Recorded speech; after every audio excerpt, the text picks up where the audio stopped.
아하, 아이고, 초점이 됐다. 오랜만에 또 녹화를 합니다. 오늘은 융합 1번입니다. 지금까지 3편 정도를 올린 것 같은데, 읽으면서 동그라미랑 빗금 치는 거, 여기다 적어볼까요? 동그라미, 그리고 빗금을 치면서 문단 안에서 내용의 단위, 내용 단락, 의미 단위로 구분해 본 연습을 하시는 게 좋습니다. 의미 단위 구분이요. 글이 줄글로 되어 있지만 내용은 구조가 있고 또 의미 단위별로 어디서부터 어디까지가 한 단위냐 이걸 끊어서 연습을 하셔야 돼요. 그러면 어떤 일이 생기냐면 내용들이 구조화돼서 머릿속으로 기억하기 편합니다. 어떤 내용이 있었다 없었다 그런 걸 기억하시면서 문제를 푸는 데 도움이 될 거고요. 요걸 좀 강조를 많이 했습니다. 계속 이거 연습을 하고 있고요. 그러면 읽어보겠습니다. 또 읽으면서 또 할게요. 저도 이 글을 처음 읽은 거예요. 융합입니다. 첫 번째 문단 보이나요? 네, 보이네요. 전통시대에 글씨를 쓴다는 것은 전통시대에 글씨를 쓰는 것에 대해서 얘기하고 있구나. 부호를 통해 내용을 전달하는 것 이상의 의미를 가지고 있었다. 조선 전기 유학자들에게 글씨를 쓰는 것은 심성을 수양하는 대표적인 덕목이기도 하였다. 자, 그러면 전통시대 그리고 조선 전기 유학 이렇게 나오죠. 전기 유학자들에서 같은 말을 또 반복하고 있는데 여기서 내용을 전달하는 것 이상의 의미라는 게 심성을 수양하는 덕목 이렇게 나오는 거죠. 그러니까 심성 수양. 글씨를 쓴 전통시대에 글씨를 쓴다는 건 심성을 수양하는 일이었다 라는 얘기죠. 퇴계이황은 퇴계이황은 우리가 익숙하게 아는 사람 이름인데 여기서 이 퇴계이황 얘기가 나오는 거는 예시이거나 상술, 상세하게 설명하는 부분일 가능성이 높아요. 그래서 여기다가 하나 더 쓸게요. 일반적인 얘기, 추상적인 얘기, 중심 문장, 소위 중심 문장이라고 하는 거, 중심이 있고요. 이 중심을 설명하는 상술, 상세히 설명하거나 부연, 덧붙여서 설명을 하거나 예시를 든다거나 하는 부분들이 있습니다. 요거를 구분하시면서 보면 더 좋을 것 같아요.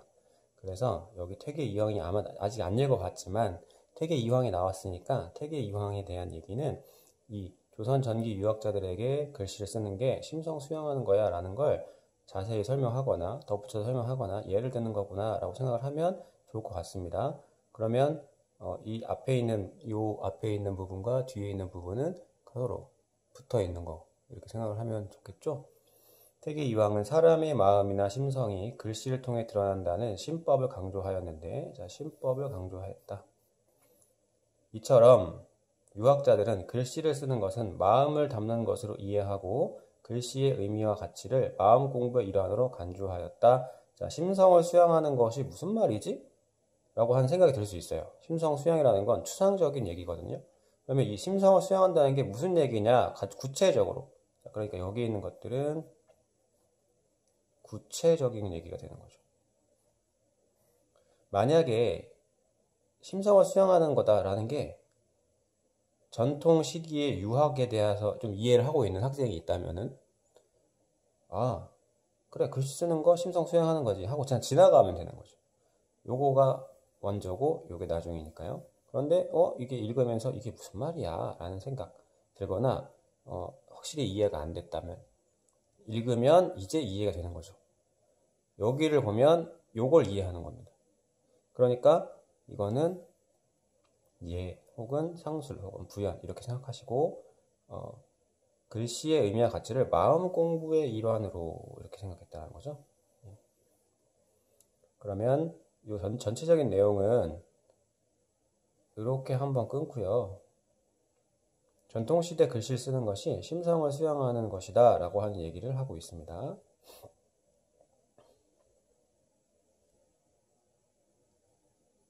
배터리가 별로 없습니다. 위기입니다. 자, 두 번째 문단 계속 읽을게요.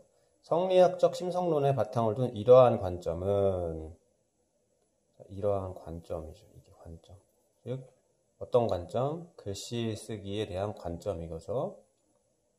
조선 후기 탈주자학적 사상이 대두되면서 변화하기 시작했다. 조선 후기에 변화했다. 여기 앞에 조선 전기가 있었습니다. 그러니까 여기는 조선 전기에 대한 얘기했구나. 여기는 후기에 대한 얘기하는구나. 이렇게 시간이 흐름에 따라서 변화하는 관점의 변화를 얘기하고 있구나 라고 그러니까 요거를 처음에 읽으면서 알 수 없죠. 두 번째 문단에서 조선 후기라는 말이 나왔는데 이거를 여기 조선 전기라는 것과 연결을 시켜 생각을 하면 이렇게 되는 거구나 확인할 수 있겠죠. 창암 이상만은 어떻게 변화했는지에 대해서 상세하게 설명을 해주거나 아니면 부연하거나 예를 들겠죠. 창암 이상만 나왔습니다. 이거 사람 이름일 거예요. 퇴계 이왕 이렇게 되어 있습니다. 여기는 창암 이상만. 선대의 서풍만을 추종하는 글씨 쓰기를 비판하며 제각각의 개성을 인정해주지 않는 편박한 안목을 개탄하였다. 그는 어리석은 듯하고 졸박한 것이 묘한 것이니 지혜의 힘이 이미 넉넉하면 어찌 남에게 인위적인 솜씨를 자랑하겠는가 라고 하며 글씨의 본질은 인위적인 것이 아니라 무의에 있음을 강조했다. 글씨의 본질, 무의, 강조 됐습니다. 창암 이상만의 관점이죠.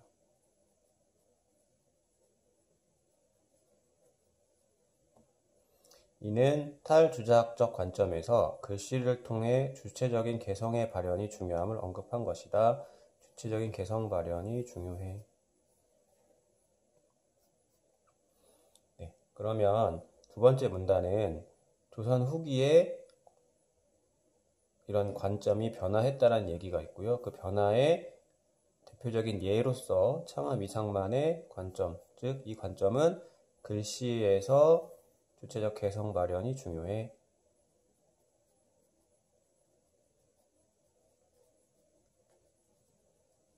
이 앞에서는 관점이 글씨가 마음 공부야 이거였는데 뒤에서는 글씨가 개성 발현이 중요해 이렇게 하는 관점을 변화했다는 얘기입니다. 세 번째 문단으로 넘어갈게요.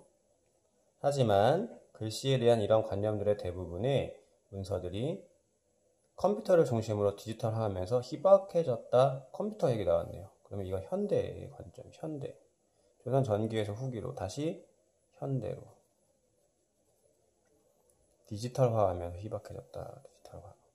과거의 글씨가 종이 위에 쓰는 것이었다면 현대의 글씨는 컴퓨터 자판으로 입력하는 것이 대부분이기 때문이다. 자, 이거는 글씨에 대한 관념이 희박해졌어.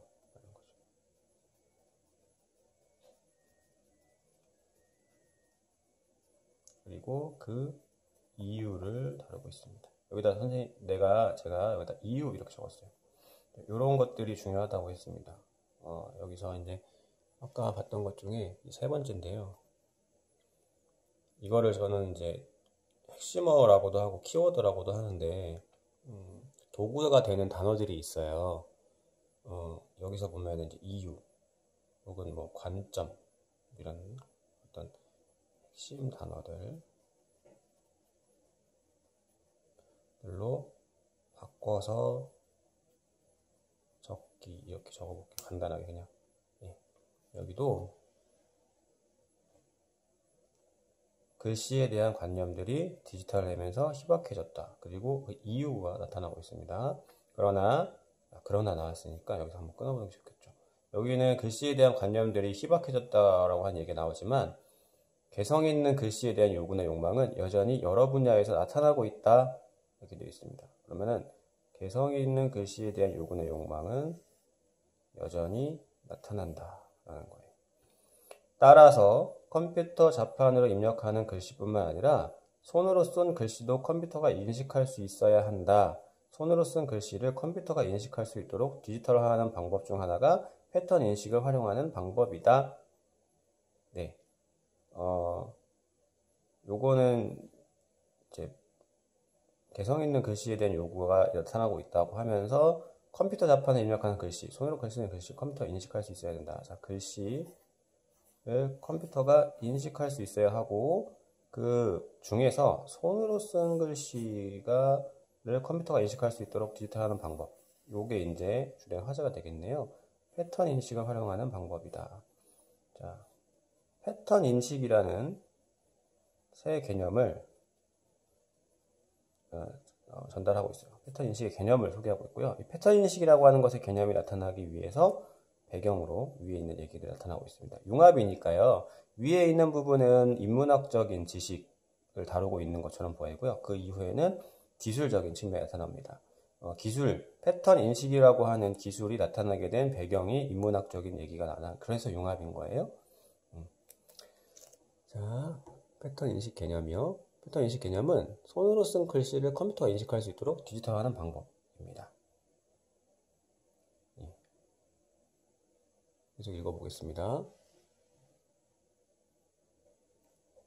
인간은 월등한 패턴 인식 능력을 보유하고 있기 때문에 정확하지 않은 글씨들도 인식할 수 있지만 컴퓨터 같은 기계는 그렇지 않다. 인간과 기계의 비교죠.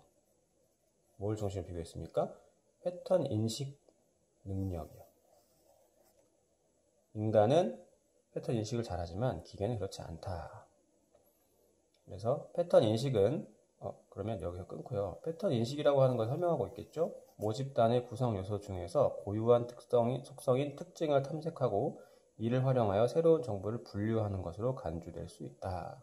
예를 들어, 그죠? 여기서는 패턴 인식의 개념적 정의가 나오고요. 이게 어려운 말이니까 예를 들어주고 있는 거죠. COINS 라고 하는 5글자를 분류하는 경우를 생각해보자. 각각의 글자는 수직선이나 사선, 닫힌 곡선이나 열린 곡선의 특징을 탐색할 수 있다.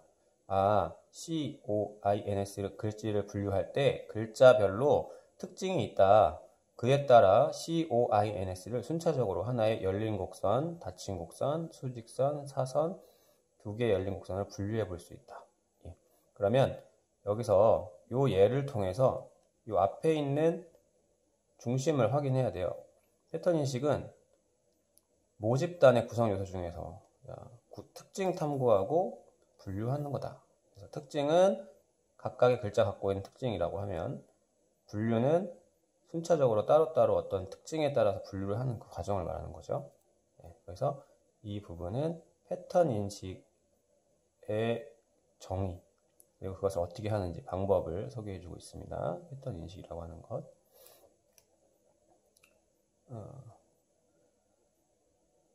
그러니까 끊어놓은 이 앞부분은 기계에서 패턴 인식이 필요한 이유가 나오고 있는 거고요.